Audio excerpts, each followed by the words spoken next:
Hello, Assalamu alaikum. Today I'll be presenting my reflection on the TOK exhibition.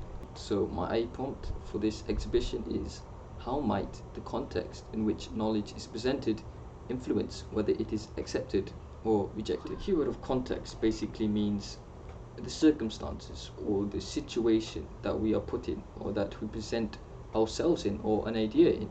Meanwhile, knowledge is obviously a justified and true belief, something that we believe to be right, believe to be true. And last but not least, influence is basically the capacity or the ability to actually convince others into believing what is right, what is wrong. Okay, now we move on to the objects which exemplify the manifestation of TOK in the real world. Under the theme Knowledge and Knower, there are three objects which I have chosen. The first object is the image of the bombing aftermath in Dresden.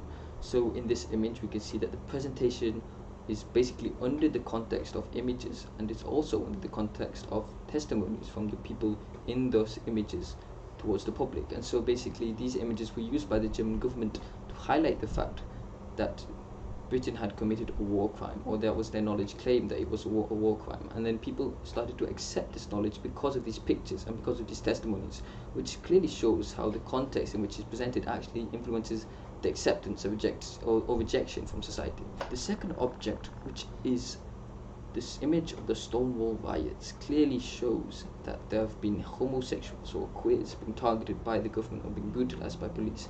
We can see that the presentation of this knowledge was not from the image, but rather from the people in the image, where they recall the events of being abused and harassed by the police.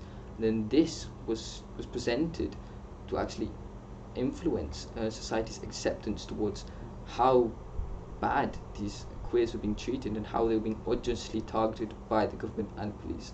And this made people to accept the fact that these queers should not be treated this way, and that made more people to actually accept the fact that homosexuals should be integrated into society.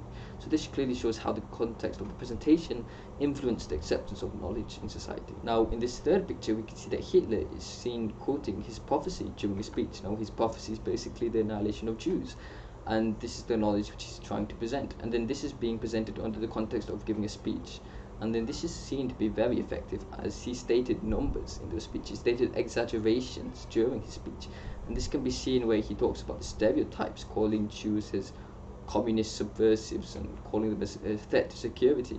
And he also talked about the numbers in the Havara Agreement, how they actually managed to move many Jews away from Germany to Palestine. So from this we can see how it actually influenced society to actually accept the fact that Jews were a danger to society, and that accept the knowledge claim of the prophecy that is going to be true and is going to happen. So from this we can see how the context actually influenced the acceptance of knowledge which was trying to be presented. Now from the TOK exhibition itself, it has given me a new perspective into knowledge seeking. It has shown me that certain contexts can actually influence my acceptance and rejection of knowledge, how I should actually focus on the context and really understand the context before I actually accept a certain knowledge which is presented to me, because that knowledge could merely be a knowledge claim, and that I have accepted a knowledge claim which is not even true or not even false. And so what I really have to learn from this is that I really have to delve into the context and really grasp a good understanding of the context before I actually accept a certain knowledge. And with that, I thank you for listening.